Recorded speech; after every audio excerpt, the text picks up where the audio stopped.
বিসমিল্লাহির রহমানির রহিম। আসসালামু আলাইকুম রহমতুল্লাহি ওয়া বারাকাতুহু। প্রিয় শিক্ষার্থী, আপনারা কেমন আছেন? আমার অনলাইন ক্লাসে আপনাদের সবাইকে স্বাগত জানাচ্ছি। আমি Mohammad Iftekhar Alam.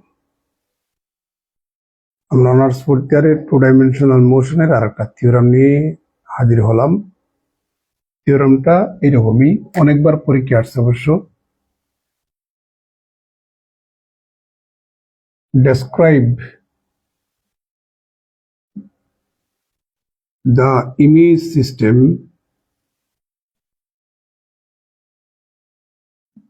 due to a source in front of a circle।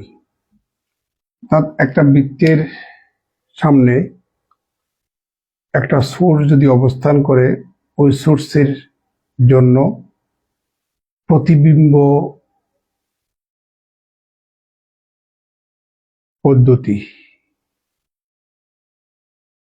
বা প্রতিবিম্ব ব্যবস্থা আমরা আলোচনা করব, ডেসক্রাইব করব, বর্ণনা করব। এই থিওরামটা অনেকবার পরীক্ষা আসছে। প্রিয় শিক্ষার্থী, ধরে নেন,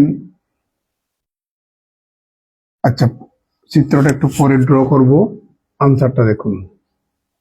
আপনারা দেখতে পাচ্ছেন?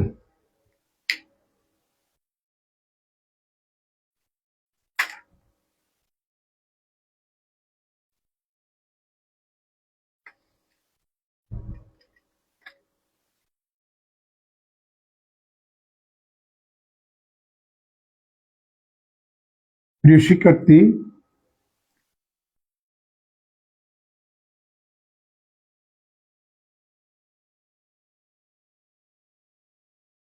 একটা দ্বিমাত্রিক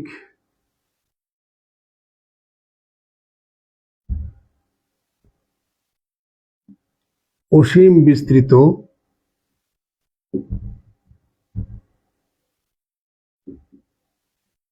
তরল প্রবাহে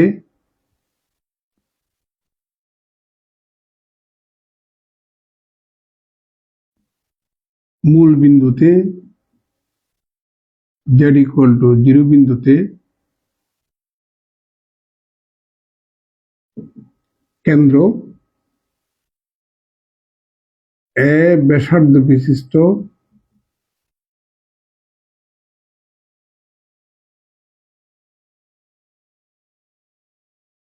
একটি নিরেট মানে হচ্ছে নন ট্রান্সফারেন্সি, ট্রান্সফার করা যাবে না, বেদ করা যাবে না, ওইরকম সলিড বৃত্তাকার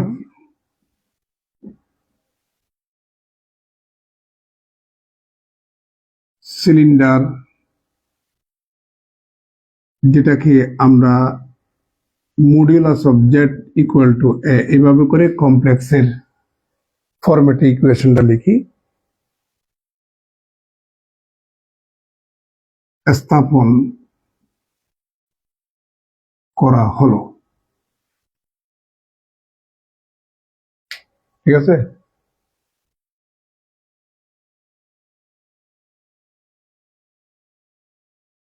বৃত্তাকার যে সিলিন্ডার স্থাপন করার আগে, অর্থাৎ প্রাথমিক অবস্থায় বা আদি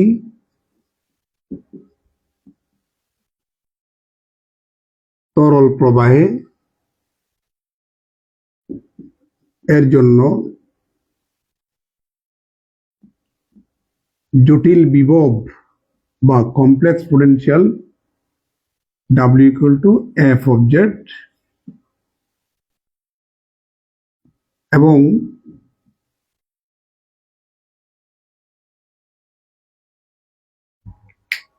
বৃত্তাকার সিলিন্ডার স্থাপন করার পরে যে নতুন তরল প্রবাহ,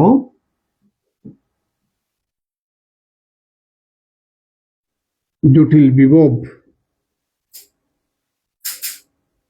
W=F of Z plus Z bar square divided by Z, অর্থাৎ মিললে থমসন থিওরামের কনসেপ্টটা। এখন যেহেতু টু ডাইমেনশনাল দ্বিমাত্রিক বিস্তৃত তরল প্রবাহ, ওখানে একটা সিলিন্ডার যখন স্থাপন করলেন, তার মানে বঙ্গোপসাগরের ঠিক মাঝখানে যখন একটা সিলিন্ডার স্থাপন করলেন, তরল প্রবাহের যে পৃষ্ঠতল, ওটাকে যদি আমরা একটা প্লেন চিন্তা করি, প্লেন দ্বারা যখন একটা সিলিন্ডারকে কাট করা হবে, একটা বৃত্ত পাবো। এটা হচ্ছে আমাদের সেই বৃত্ত, এটাই হচ্ছে আমাদের সেন্টার, এটা হচ্ছে এক্স অক্ষ, এটা হচ্ছে আমাদের সেন্টার, মূল বিন্দু। মূল বিন্দুতে হচ্ছে আমাদের কেন্দ্র, এখান থেকে এ রেডিয়াস এ। আমি মনে করে নিচ্ছি কেন্দ্র থেকে ডি দূরত্বে, জেড ইকুয়াল টু ডি দূরত্বে এম শক্তির একটা সোর্স, যে সোর্সের কথা বলছে বৃত্তির বাইরে, ইনফ্রন্টে বাইরে এম এক্সটেন্ট বিশিষ্ট, এম শক্তি বিশিষ্ট একটা সোর্স অবস্থান করে। প্রশ্ন হচ্ছে ইমেজ সিস্টেমটা কি, প্রতিবিম্ব পদ্ধতি বা প্রতিবিম্ব ব্যবস্থাটা আসলে কি? প্রতিবিম্ব ব্যবস্থা হচ্ছে যখন তরল প্রবাহে একটা সিলিন্ডার স্থাপন করলেন, বাইরে কোন একটা পয়েন্টে যদি এম স্ট্রেংথ বিশিষ্ট একটা সোর্স অবস্থান করে, এখানে যে সিলিন্ডারের বাউন্ডারি বরাবর যে কন্ডিশন, যেটাকে বলি আমরা বাউন্ডারি কন্ডিশন, বাউন্ডারি কন্ডিশন পূরণের জন্য, বাউন্ডারি কন্ডিশন পূরণের জন্য, অর্থাৎ সীমানা শর্ত পূরণের জন্য আমরা এই পয়েন্টের বিপরীত পাশে কিছু কাল্পনিক সোর্স এবং সিঙ্ক আমরা বিবেচনা করি। এটাকেই বলা হয় ইমেজ সিস্টেম বা প্রতিবিম্ব ব্যবস্থা। তার আমরা মনে করলাম জেড ইকুয়াল টু 0 পয়েন্টে আমাদের সিঙ্ক অবস্থান করে, আর এখানে আরেকটা পয়েন্ট আছে যেটা এম এক্সটেন্ট বিশিষ্ট আরেকটা সোর্স, এটু সোর্স, আর এটা হচ্ছে আমাদের সিঙ্ক। প্রিয় শিক্ষার্থী, আমরা এখন তার ব্যাখ্যা করব। তাহলে যেহেতু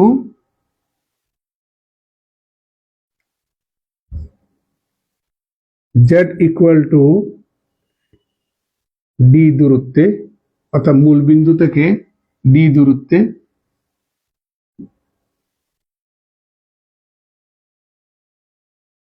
এততে এম শক্তি বিশিষ্ট একটি সোর্স বা উৎস বৃত্তের বাইরে এক্স অক্ষে অবস্থিত। তাহলে মিললে থমসন থিওরাম মোতাবেক আমরা কি পাই?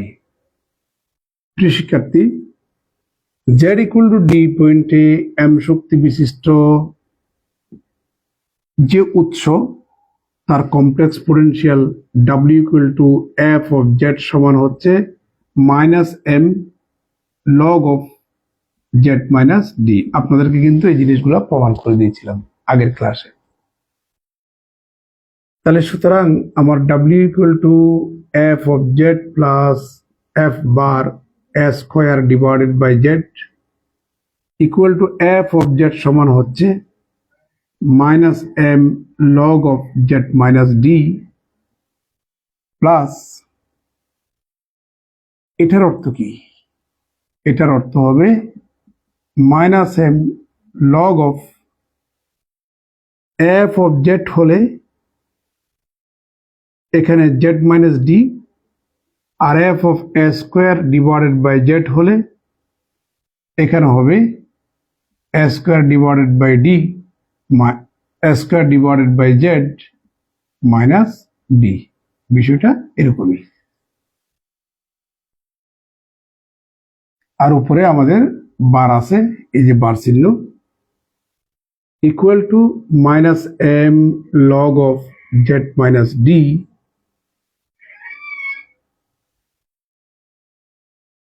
Plus A minus M minus বারটা উঠে যাবে,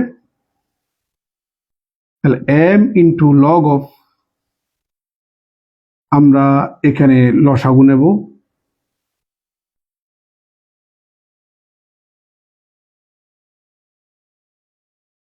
এ square minus d z divided by z, আমরা লসাগু নিলাম। দেখা যাচ্ছে?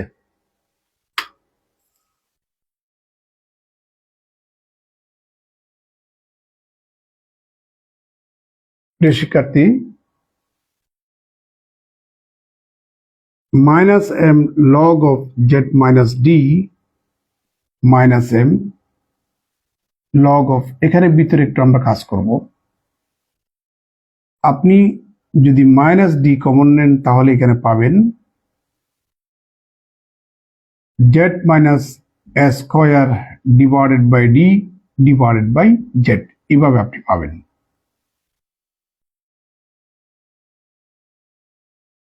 বুঝতে পারছেন? ব্র্যাকেট শেষ করলাম। দেখা যাচ্ছে?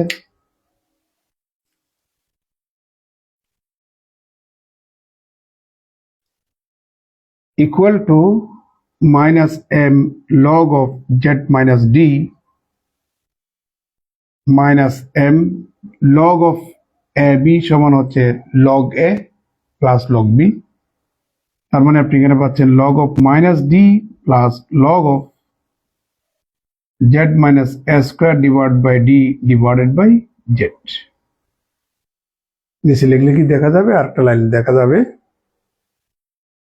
Equal to minus log of Z minus D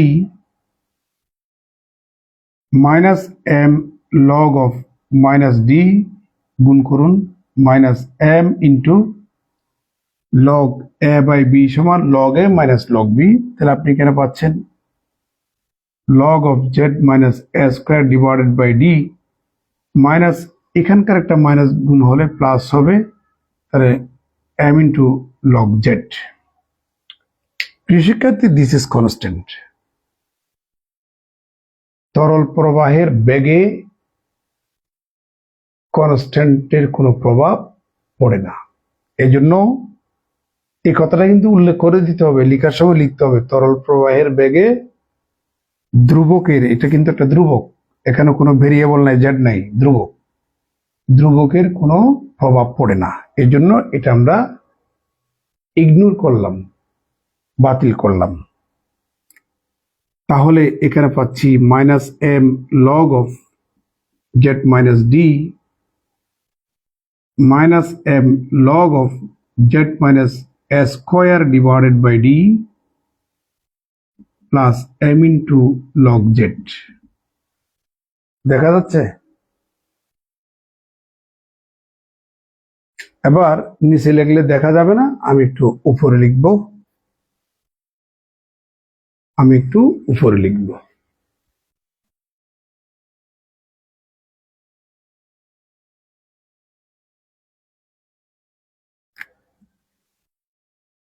তাহলে সুতরাং W equal to minus M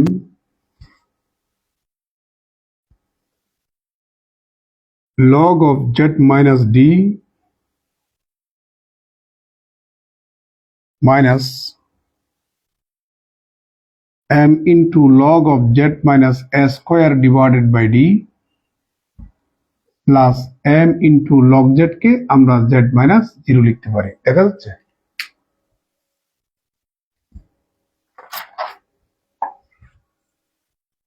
প্রিয় শিক্ষার্থী, এটা কি নির্দেশ করে? এটাকে যদি আমরা এইভাবে চিন্তা করি, w equal to W1 plus W2 plus W3, এটাকে W1, এটাকে W2, এটাকে W3 মনে করি, এটাকে আমরা একটা নাম্বার দিই। হোয়ার বাংলায় যেহেতু লিখতেছি তাহলে বাংলায় লিখি, যেখানে W1 হচ্ছে -m log of z minus d, W2 সমান হচ্ছে -m log of z minus s square divided by d, R W3 equal to m into log of z minus 0। শিক্ষার্থী, খুব মজার একটা জিনিস দেখেন, আমি এটা মুছে দিচ্ছি। এটা কি? এটা হচ্ছে একটা কমপ্লেক্স পোটেনশিয়াল বা জটিল বিভব, কার? m শক্তির z equal to d পয়েন্টে সোর্সের। This is the complex potential of a source at the point z equal to d with extent m, এই যেটা আমাদের আসল উৎস, যেটা এখানে সোর্সের কথা বলছে, সেই সোর্স এখানে উল্লেখ করে দিতে হবে। যাহা z equal to d বিন্দুতে m শক্তির সোর্সের জটিল বিভব, যাহা z equal to d বিন্দুতে অবস্থিত m শক্তির উৎসের বা সোর্সের জটিল বিভব। এবার এটা কি? এটা হচ্ছে যাহা z equal to s square divided by d, এত বিন্দুতে অবস্থিত m শক্তির উৎসের জটিল বিভব। তাহলে আমাদের আরেকটা সোর্স বা উৎস, সেটা হচ্ছে এই বিন্দুতে। তাহলে এই বিন্দুটার স্থানাঙ্ক কি? z equal to s square divided by d। আর যদি প্লাস m থাকে সেটা হচ্ছে, অর্থাৎ কমপ্লেক্স পোটেনশিয়াল এ যদি প্লাস m থাকে সেটা হচ্ছে সিঙ্কের শক্তি। তাহলে যাহা z equal to 0 তথা মূল বিন্দুতে অবস্থিত m শক্তির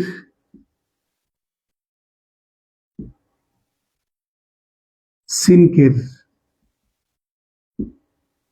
জটিল বিভব। এখানে যে সিঙ্কটা আছে তার এক্সটেন্ট কত? m। তাহলে এটাই হচ্ছে আমাদের ইমেজ সিস্টেম, এটাই হচ্ছে আমাদের ইমেজ সিস্টেম। তাহলে আমরা ইমেজ সিস্টেমটা বর্ণনা করলাম। ওই যে ইমেজ সিস্টেমটা কাকে বলে? কোন একটা বৃত্তের বাইরে যে সোর্স অবস্থান করে, আমাদের সেই বাউন্ডারি কন্ডিশন পূরণের জন্য সোর্সের বিপরীত পাশে যে সোর্স এবং সিন কাল্পনিকভাবে আমরা এখানে বিবেচনা করি, ওই সিস্টেমটাই হচ্ছে আমাদের ইমেজ সিস্টেম। আমরা সেটা বর্ণনা করলাম। এখন বাউন্ডারি কন্ডিশন পূরণ করে কিনা সেটা আমরা টেস্ট করব। প্রিয় শিক্ষার্থী, আমাদের সিলিন্ডার স্থাপন করার পরে মিলনে-থমসন থিওরাম থেকে আমরা পাচ্ছি f of z equal to f bar s square divided by z। প্রিয় শিক্ষার্থী, আমাদের যে সিলিন্ডার বা বৃত্ত, ওটার সমীকরণ ছিল modulus of z equal to a। আপনি যখন বর্গ করবেন modulus of z square equal to a square, এটাকে z z বার লেখা যায় ইকুয়াল টু a স্কয়ার। তাহলে সুতরাং z bar equal to a square divided by z। আপনি a স্কয়ার বাই z এর পরিবর্তে এটা এখানে বসাই দেন। তাহলে f of z f bar of z bar হবে equal to F of z, আর এটাকে একসাথে এইভাবে লেখা যায়, কোন একটা কমপ্লেক্স ফাংশন এবং তার অনুবন্ধী ফাংশনের যোগফল 2 into real part of f of z হবে, তার মানে সে একটা রিয়েল কোয়ান্টিটি। সে রিয়েল কোয়ান্টিটিকে আমরা পি ধরলাম, আর পি কে p plus i into zero লেখা যায়, আর ডাব্লিউ সমান হচ্ছে 5 প্লাস আই সাই।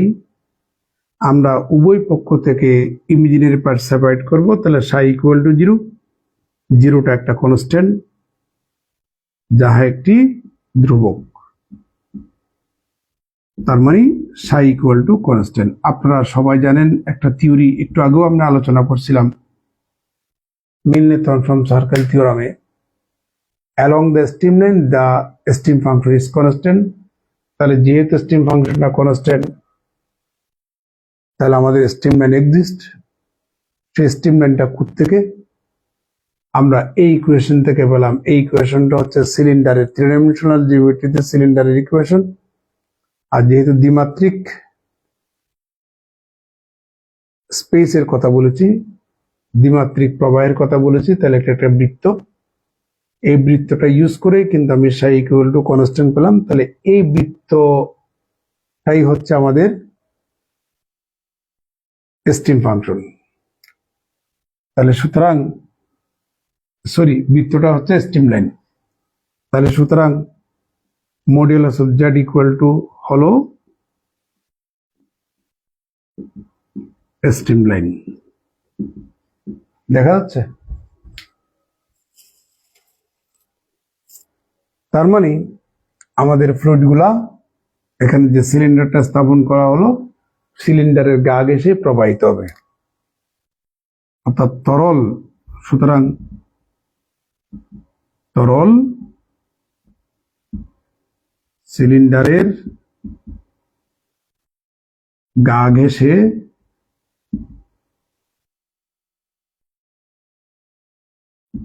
প্রবাহিত হবে, অর্থাৎ সিলিন্ডার যেহেতু নিরেট, এটাকে ব্যাদ করে কখনো যাবে না। এ হচ্ছে আমাদের বাউন্ডারি কন্ডিশন। শিক্ষার্থী, আমরা ইমেজ সিস্টেমটা আলোচনা করলাম, ডেসক্রাইব করলাম, বর্ণনা করলাম, সাথে বাউন্ডারি কন্ডিশনটা আপনাদেরকে দেখালাম। অর্থাৎ সিলিন্ডারের বাউন্ডারিতে কি অবস্থা, তাহলে সিলিন্ডারের বাউন্ডারিতে তরলগুলা সিলিন্ডারের গা ঘেঁষে প্রবাহিত হবে। এ হচ্ছে বাউন্ডারি কন্ডিশন বা সীমানার শর্ত। তো এই থিওরামটা অনেকবার পরীক্ষা আসছে, একবার দুইবার নয়। সর্বশেষ আসছে 2019 সালে, 2017 সালে আসছে, 2019 সালে আসছে, আরো কত যেন সালে আসছে, অনেকবার আসছে আমি যতটুকু জানি। ইম্পর্টেন্ট আজকে দুইটা থিওরি আপনাদের সামনে আলোচনা করলাম। ভালো থাকবেন, সুস্থ থাকবেন। এভাবেই পরীক্ষার হলে আপনার একটু ব্যাখ্যা দিয়ে, আমি তো ব্যাখ্যা মুখে বলেছি, জাস্ট এখানে গাণিতিক কাজগুলো আমি আপনাদেরকে দেখালাম, কিন্তু ব্যাখ্যাগুলা মুখে যা বলেছি এগুলো রেকর্ড থাকবে, ওই রেকর্ড শুনে শুনে আপনারা ব্যাখ্যাগুলা মুখস্থ করে নেবেন, পরীক্ষার হলে আপনারা উপস্থাপন করবেন। তো ভালো থাকবেন, সুস্থ থাকবেন, বেস্ট অফ লাক। আপনাদের জীবন সুন্দর হোক, সার্থক হোক, এই কামনায়। আসসালামু আলাইকুম রহমতুল্লাহ।